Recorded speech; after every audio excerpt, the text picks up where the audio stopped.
మీ business ఏదైనా మీ ఊర్లో promotion చేయాలంటే అది సుమన్ టీవీతోనే సాధ్యం. ఇప్పుడే సంప్రదించండి. మానవత్వం కనుమరుగవుతున్న వేళ ఓ కుక్క తన మాతృత్వంతో పిల్లలకు పాలిస్తున్న వైనం ఇది. మానవులలో లేని సమభావనాన్ని ఒక జంతువు పాటించడం అనేది గొప్ప విషయంగానే చెప్పుకోవచ్చు. అవునండి, ఉమ్మడి ప్రకాశం జిల్లాలోని మాటూరు గ్రామంలో ఒకరి ఇంట్లో కుక్క, పిల్లి ఉన్నాయి. అవి రెండు ఒకేసారి కాన్పు కావడంతో కుక్కకి వాటి యొక్క పిల్లలు, అలాగే పిల్లల తల్లి రెండు మరణించాయి. అయితే ఆ ఒక్క కుక్క ఆ పిల్లలను తన సొంత బిడ్డలుగా అక్కున చేర్చుకుంది. మాతృత్వం కలిగిన ఆ కుక్క పిల్లలకు పాలిచ్చి పెంచడం చూపురులకు కలియుగ విచిత్రంగా అనిపిస్తుంది. ఒక జంతువు మరో జాతికి చెందిన జంతువులకు పాలిచ్చి పెంచడం అనేది ఇక్కడ ఉన్న ప్రజలంతా కూడా చూసి వారి యొక్క ఆనందాన్ని వ్యక్తం చేస్తున్నారు. అంతేకాదు, స్థానికులు ఆ కుక్కకి అలాగే పిల్లలకి కావలసినటువంటి పాలు, బిస్కెట్లను తెచ్చి పెడుతున్నారు. ఆ కుక్క యొక్క మాతృత్వానికి నమస్కరిస్తూ స్థానికులు ఔరా అంటూ దాన్ని చూసి ఆశ్చర్యపోతున్నారు.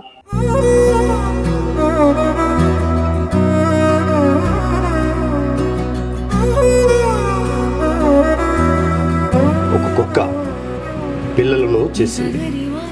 కుక్క పిల్లలన్నీ చనిపోయారు. అదే టైంలో ఒక పిల్లి కూడా పిల్లలను చేసింది. అయితే పిల్లి చనిపోయింది, పిల్లి పిల్లలు బ్రతికాయి.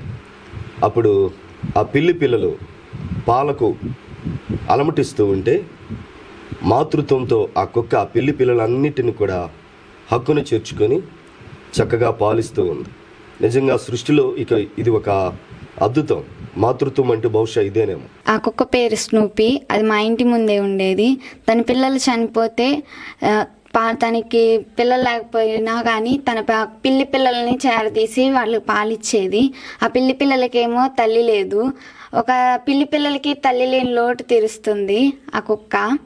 ఆ పిల్లలు కూడా ఆ కుక్కలాగే తన తల్లిని చూసుకుంటుంది. ఆ కుక్కలోనే చాలా విచిత్రంగా ఉంది, ఆశ్చర్యంగా ఉంది. మాది జనార్దన కాలనీ మాటూరులో. మా ఇంటికాడ కుక్క పిల్లలు చనిపోయినాయి.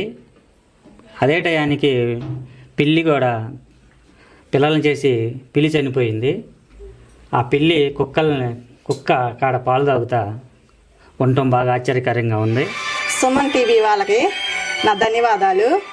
మా బజార్లో కుక్క ఈనింది, దాని పిల్లలు చనిపోయినాయి. అలాగే పిల్లికి పిల్లలు చచ్చిపోయినాయి. ఐదు దగ్గరికి చేరదీసి చక్కగా పాలిచ్చి సాకింది. బాగా ఆడుకుంటా ఉంటాయి. ఏరే కొత్త పిల్లలు వస్తే పట్టుకొనివు చక్కగా ఆడుకుంటాయి. ఎవరన్నా వచ్చినా దబక్కన ఆ పిల్లల్ని దగ్గరికి తీసుకునిద్ది, చక్కగా ఆడుకునిద్ది. ఒకరోజు మా ఆయన అన్నాడు, మనుషులు చూడ ఎలా ఉన్నారో, ఏదన్నా పెడితే దానికి పెట్టండి, విశ్వాసంగా పిల్లలను సాగుతుందని. అంటే అన్నం పెడితే ఆ అన్నం తినకుండా ఆ కుక్క పిల్ల మా పిల్ల మా ఇంట్లో ఉందని, ఆ పిల్ల వచ్చిందా కుయ్యం అని అంటుంది. తీసుకొచ్చి ఆ పిల్ల కాడ పెడితే తిని అప్పుడు పాలిచ్చి ఆడుకుంది.